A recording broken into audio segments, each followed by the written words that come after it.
हरि ओम श्री कृष्णाय वासुदेवाय हरिये परमात्मने नतः क्लेशनाशाय गोविंदाय नमो नमः। ગઈકાલે આપણે ગીતાજીનો 9મો અધ્યાય રાજવિદ્યા રાજગૃહ્ય યોગના 21મા શ્લોક સુધીનું પઠન કર્યું.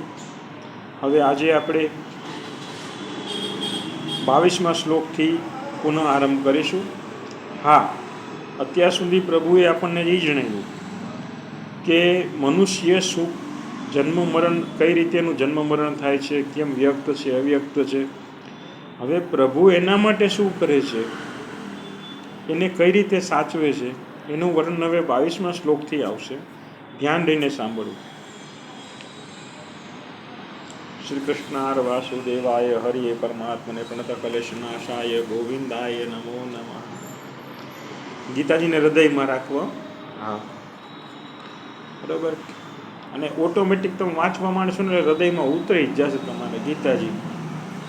સતત તમને એ ભગવાનનું નામ સ્મરણ જ રહેશે. બરાબર. શ્રી કૃષ્ણાર્પણમસ્તુ. હા, જુઓ હવે કહે છે અનન્યાશ્રિતયંતો મા યે જન્મ પર્યુપાસતે તેષામ નિત્યભિયુક્તાનામ યોગક્ષેમમ વહામ્યહમ. યોગક્ષેમમ વહામ્યહમ. આ સામાન્ય શ્લોક તમને કે યોગક્ષેમ બધા બોલતા હોય.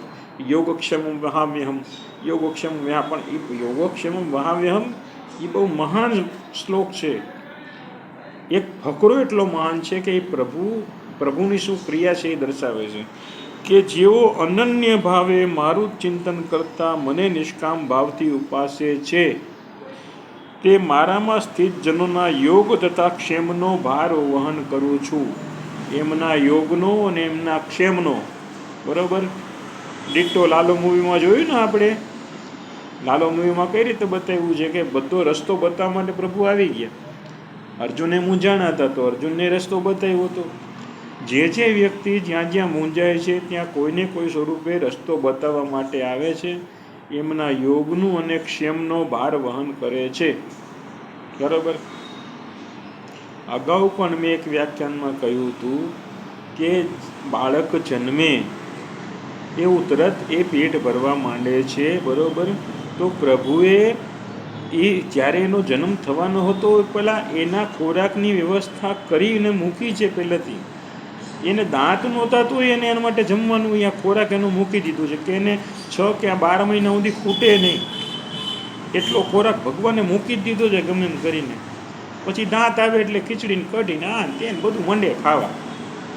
તો એટલી તમારી ચિંતા કરે છે તો ખાલી એટલો તો વિચાર કરો કે એના રસ્તે તમે હાલો તો એ તમારું યોગ અને ક્ષેમ બેવનું વહન કરી જ દેશે તમને ગમે તે રીતે. અને લોકોનું કરે જ છે એ તમે પૂછી લેજો. બરાબર. હે કુંતી પુત્ર, જે સકામે ભક્તો શ્રદ્ધાથી યુક્ત થઈ અન્ય દેવતાઓને પૂજે છે, બીજા દેવતાઓને, તેઓ પણ અવિધિપૂર્વક મને જ પૂજે છે. તમે ગમે એનું ભજન કરતા હો, ગમે એનું ગાન કરતા હો, ગમે એની ભક્તિ કરતા હો, પણ એ ભગવાન કૃષ્ણ સ્વરૂપ છે એવું ભગવાન કહે છે કે બધું મારામાં જ છે ને હું બધામાં છું.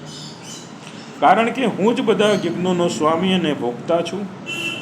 આમ જેઓ મારા સત્ય સ્વરૂપને જાણતા નથી તેથી તેઓ પુનર્જન્મને પ્રાપ્ત થાય છે. સત્ય સ્વરૂપને જાણ્યા પછી જન્મ નથી થતો. દેવતાઓને પૂજનારા દેવતાઓને પામે છે, પિતૃઓને પૂજનારા પિતૃઓને પામે છે, પ્રાણીઓને પૂજનારા પ્રાણીઓને પામે છે, અને મને પૂજનારા ભક્તો મને જ પામે છે. તમે કૃષ્ણને ભજો એટલે કૃષ્ણને જ પામો. બરાબર. કૃષ્ણ સ્વરૂપ, જે સ્વરૂપ આપણને સાકાર આપ્યું છે એને ભજો. બરાબર. એટલે સાકાર સ્વરૂપને ભજશો ને અનન્ય ભાવે એટલે એના તમામ સ્વરૂપો તમને બતાવશે.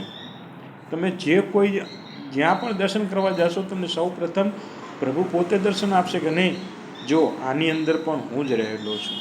બરાબર. અનુભવ કરી જજો.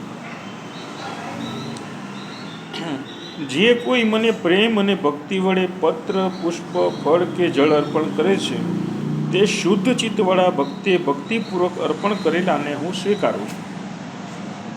હે કૌંતે, તું જે કરે, જે ખાય, જે હોમે, જે દાન કરે અને જે તપ કરે, તું સર્વે મને અર્પણ કર.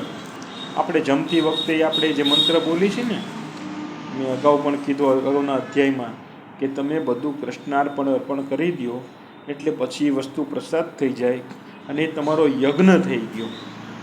અને એ યજ્ઞ તમે કર્યા પછી અન્ન યજ્ઞ કર્યા પછી તમે જે જમો છો ને એ પ્રસાદ છે અને એ શુદ્ધ ભાવે તમારા ઉદરમાં જાય છે.